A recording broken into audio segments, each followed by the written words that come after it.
Obviously, Joe mentioned the journey to the top.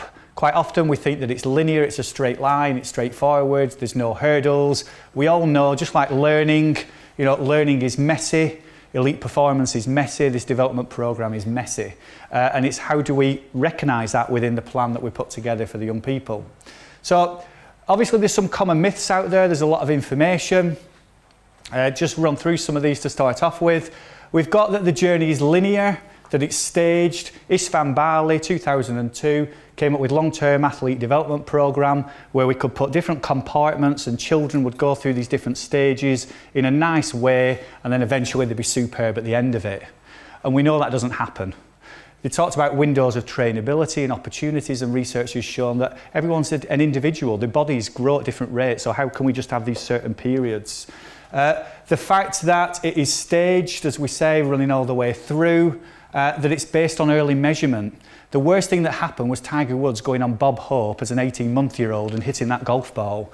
Because from that, everybody believed, unless you started really, really early, and they call it the race to the bottom for talent, the younger we can try and drag them into our sport, the better, and that we needed to specialise early, only play this particular sport. The research shows that as teenagers, if we're playing 2 or 3 different sports before we have to give up more time and energy as an adult, that will make us a more rounded athlete and more successful in the long term.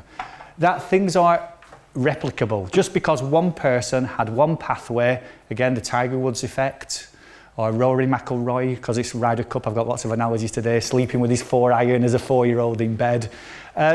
Things that we see in the newspapers, Geraint Thomas, if we saw this picture, if you saw it in The Guardian or The Times, you'd get a different story. One of them says, brilliant, LTAD, part of the programme, fantastic, churned out, wins the Tour de France.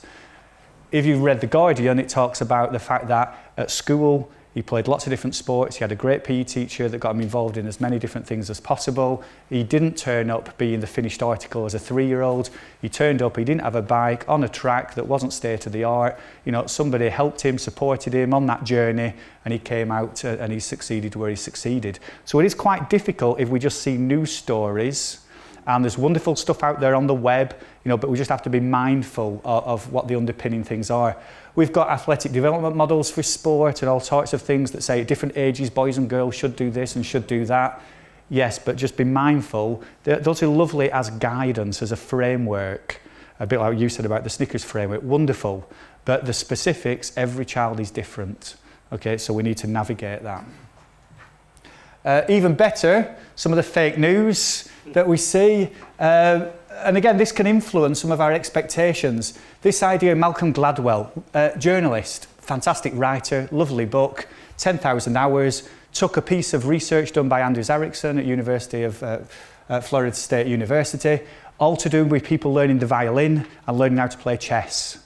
And found that roughly on average to be an elite performer, it took 10,000 hours of practicing the violin or learning to be a great chess master. He took that, all of a sudden we believe, well, it works for chess and violin, surely it works for sport, team sports that are totally dynamic, where you're making hundreds of decisions in 90 minutes or 80 minutes. What could go wrong?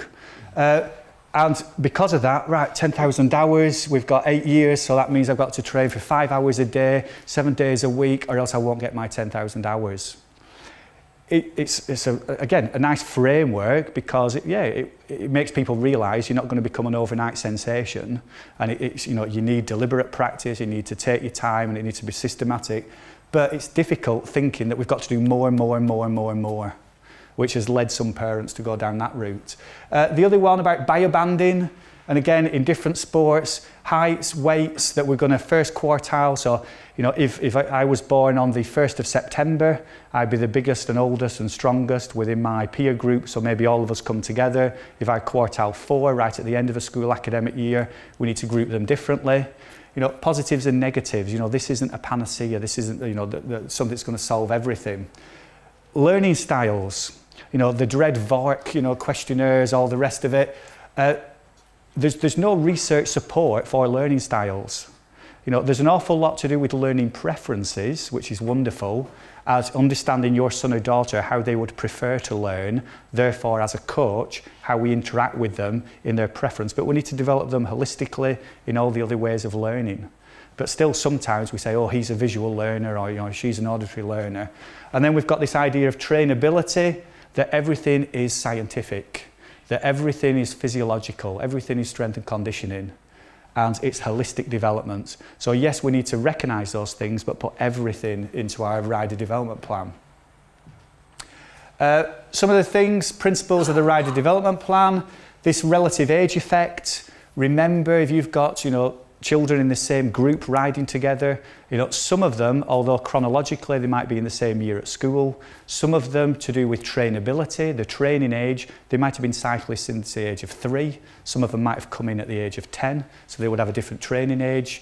Developmentally, because of growth hormones, bone density, you know, lots of different things, they'll all be different. So we can't just say, let's group them together in this age band.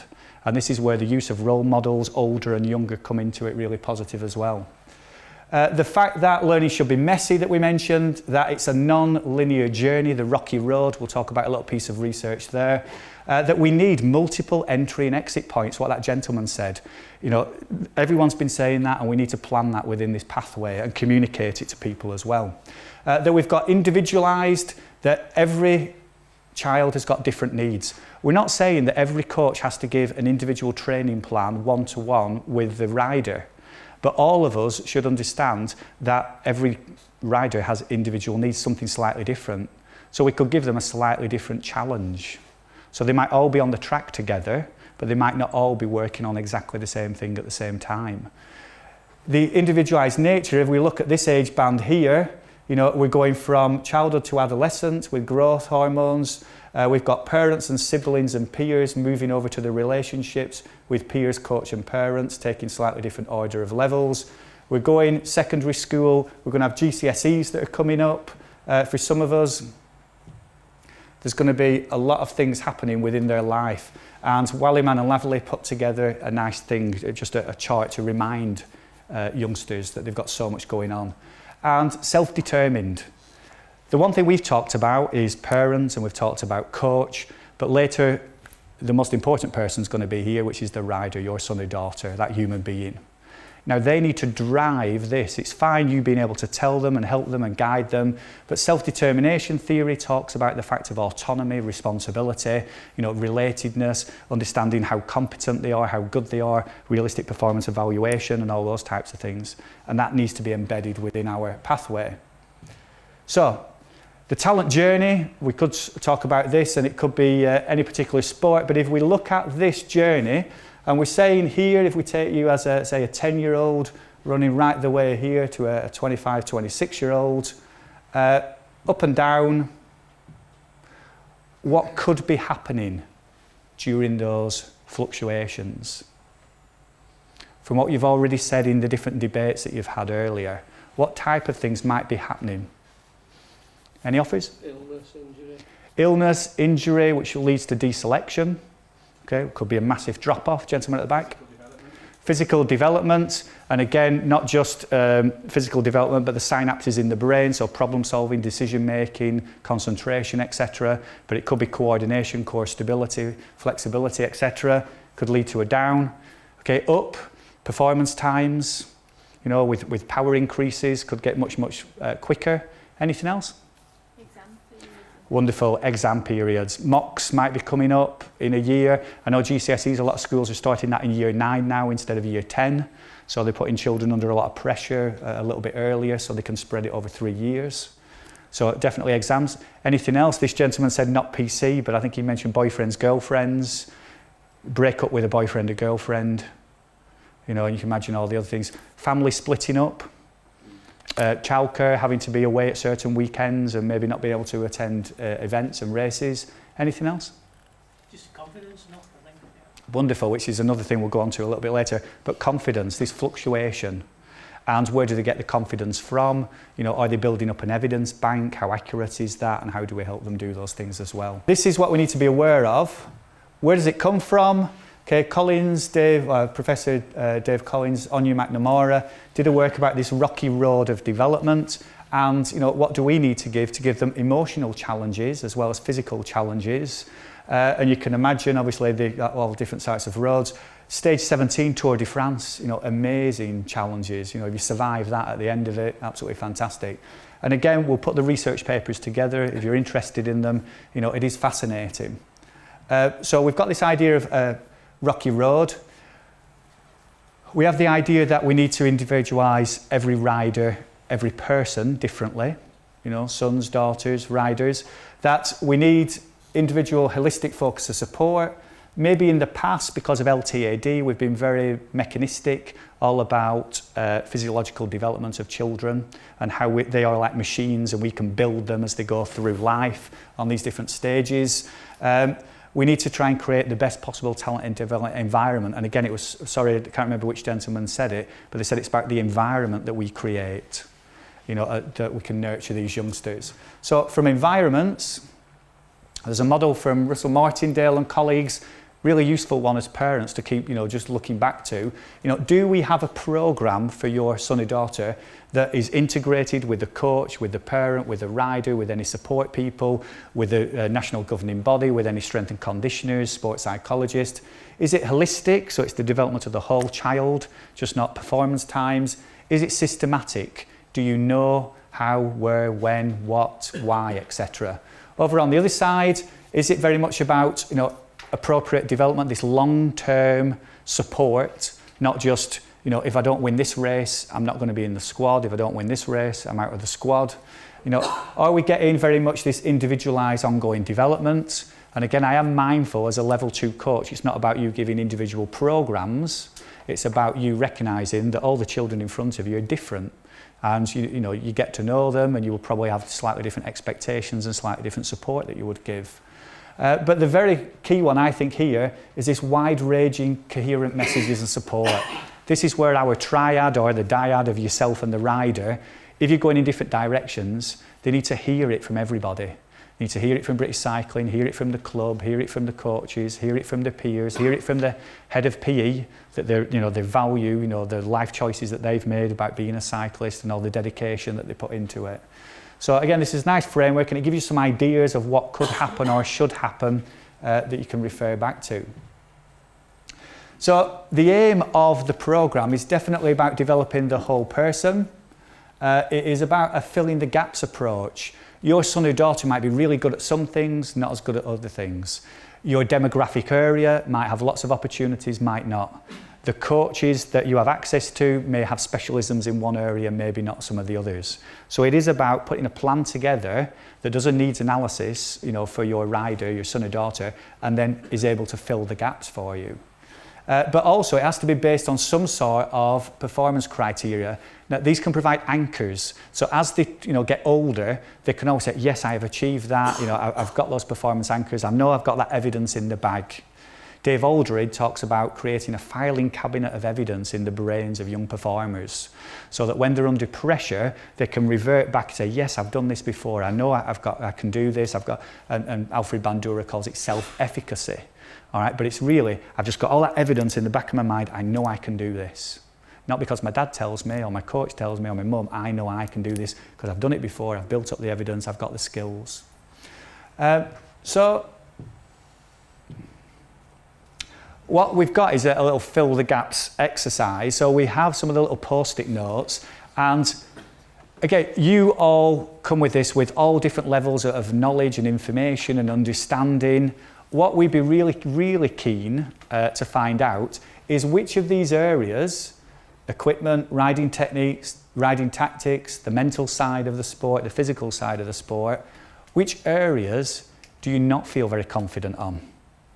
Is there anything, and it might just be, on the post-it note, you might say, starts, maybe you need more information about, race starts, maybe it's group riding, maybe it's attacking, whatever it could be. Is it something about equipment that you need to know more about or you're interested in? And it might be everything about this area. If you're not a cyclist, is it anything about the mental side of sport? We're going to do about goal setting, performance profiling, realistic performance evaluation a little bit later. But again, is there anything from the physical side? And I know your youngsters have done a lot of that today with people from Chester University, and Craig Twist team are fantastic. So maybe they might know a bit more of that than what you do. Do you need to know about that? Whilst you were doing that, it's going to be very interesting for us to see which boxes are the most populated, that most people feel the general consensus that they need to know more about. After you. Some of your reflections might be which was really easy, that you know lots and lots about, so you just ignore that one straight away. Which was the hardest one to think, well, you know, what are tactics? What type of tactics? What type of riding techniques? What mental skills, you know, could we put into that area? Anderson talks about different levels of knowledge. You know, one of the things is interesting, you know, do we know what we don't know? And if we do, that's an amazing, fantastic position to be in, because then we can try and find some help and develop that. An observation from the previous one that we did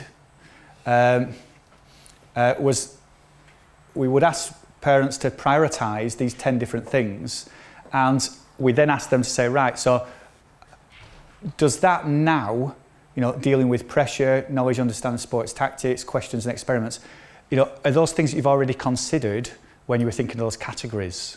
Or when you think about mental, when you think about physical, when you think about tactics, technical, do you have a totally different frame of reference than maybe what research would say about elite performers would categorise these things together? The other thing is, currently in the pathway, and we know this is about building the future, but currently, you know, is everything to do with your son or daughter broken down into this physical, technical, tactical, psychological? A follow-up question could be, how much of that stuff have British Cycling actually given you information, workshops, support on the website already? And then we could cross-reference to see what more is needed, or, you know, if there's still gaps, then the messaging isn't working. You know, so we could have a look at it from that point of view as well. And of course, all these things are very important, but a fascinating one now within the pathway is this psychosocial, psychobehavioural aspect. This is what all the other sports are embedding, and within all the professional sports clubs as well. So we have the 4 pillars, but we're talking about leadership, communication, empathy, problem solving, creativity, innovation. You might have heard of things like Carol Dweck's growth mindset, you know, very much praise the process, develop the process, not the outcome. Learning power, Guy Claxton, learning capacities, building learning power schools. Grit, Angela Duckworth, resilience, bounce back ability, you know, the 8 different areas we can do to support that. Clough and Earl, 4 C's of mental toughness, and again, which is very similar, isn't it, as grit, this bounce back ability. They're all wonderful things, and I'm sure you would all hope that your son or daughter get those. But a missing piece of the jigsaw so far has been, how do we develop them? How do we get to that point with our youngsters? And the research base that we're using currently is this idea of psychological characteristics of developing excellence. So these are the things that if we put tasks in place, if we put support in place, if we can develop these, then the positive outcomes of a growth mindset, of resilience, of bounce back ability, you know, will help us.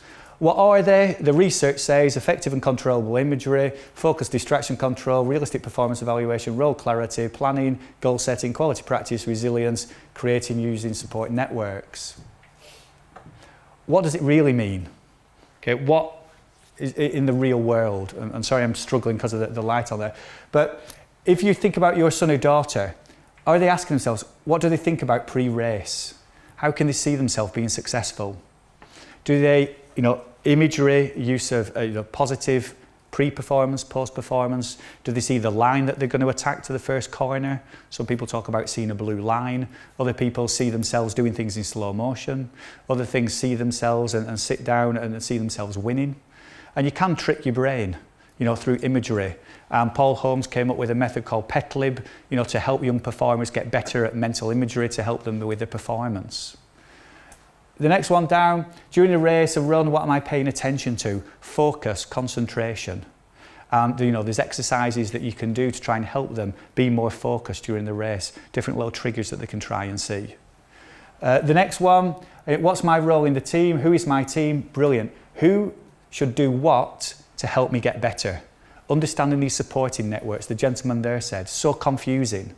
Who should I go and see? Is it the coach? Is it my mum, my dad? Do I go and see the other coach? Do I go on the other coach? This is what we need to clarify. When and where am I riding, practicing and developing? I've seen parents have charts on the fridges with all the timetable, the calendar and everything else, and practice regimes. It's planning, it's organisation, it's them knowing, it's about them putting their own individual programme together, not relying on us for help. What do I really want? What do I need to work on? How and by when? Okay, it's understanding the goals, their aspirations, their purpose. What is the purpose? Why do they go cycling? Why do they love the sport? The next one down here, what can I do to challenge myself and help myself get better? So it's these stretch goals and targets, and then how are they going to monitor those? Where are they going to get some feedback? Again, you are wonderful for data observation, source of feedback for them about how are they doing, and then setting harder and harder challenges. How can I get more mentally tough? How can I bounce back when I do something bad? And again, these are strategies that we can help them, the rocky road. As coaches or parents, we can consciously make their life difficult. We can tell them in advance, we can give them a couple of coping strategies. You know, when it feels terrible, these are the types of things. In a performance environment, it could be distraction control, it could be breathing, it could be muscle tightening relaxation exercises, it could be having triggers, mental, psychological triggers, stop cues, you know, green lights, you know, red, green and yellow to understand where we are. There's lots of really simple strategies we can do to help them build up those skills. And then down at the bottom, who do I ask? Who should I see to help me get better? Very similar, but this is all about purpose and a pathway. This will change depending on the age, depending where they are and where they are in that up and down talent journey. So again, it's understanding what's expected of them by the sport as well, and where they sit currently and what they need to do to try and get to the next little element. So these types of, you know, building blocks are actually, you know, totally fundamental. And we need to try and recognise all these, the physical, the riding techniques within the new model that we put together. And again, this is why these 4 workshops are so crucial to that. It is a work in progress, this rider development model, this plan, but it is about trying to get some individualised goals and programmes for them, which is where the performance profiling and goal setting will come later. So what's it like? Again, we've got the race idea. If we look at, you know, relationships, communication, understanding, leadership, athletic, the physical side of things, the cognitive problem solving, decision making, perception. So if you're in a group race, you're not seeing where the gaps are when your opportunities. It's about scanning, it's about perceptual skills, which are all cognitive. And then we've got the emotional development, motivation, you know. And we talk about doing it for themselves, intrinsic motivation, rather than just doing it for you because you tell them that they've got to do it. You know, somehow in our plan, we want to develop all these elements for your sons and daughters. An easy way of giving you some support would be to put a staged model in place, which is based on Duda and Vicky Goodyear and observational learning, so that if they are working on their relationship development, there's almost different levels, different stages, that as a parent, you can have a look and say, right, what should I be able to see as a parent? If I think that they are struggling and they're down here at level 1, what type of things should I be seeing in training, before events, after events? So it has to be something that you can use as well. And this is just an example of you know, some of the pre-thoughts that we're having before we do these type of events. Obviously, we want to try and get riders up to level 5.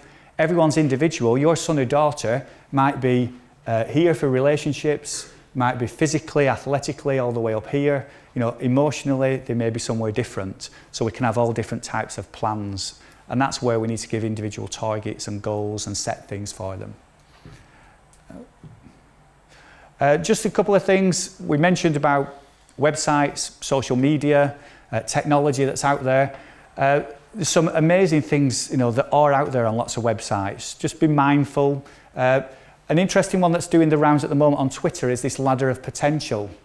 And again, everybody has that potential. How far you get up that ladder, is dependent on decisions that you make, support we put in place, and what the sport can do. But success is getting to the top of your own ladder, however high that is, not always worrying about everybody else's. Everybody will be on a different journey. They may all have the same hopes and aspirations, but everyone will be different.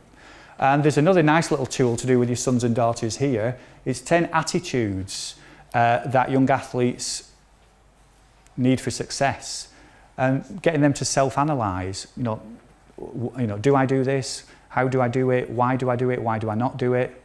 There are fantastic resources out there, and of course we'll try to get a resource bank together as well for you.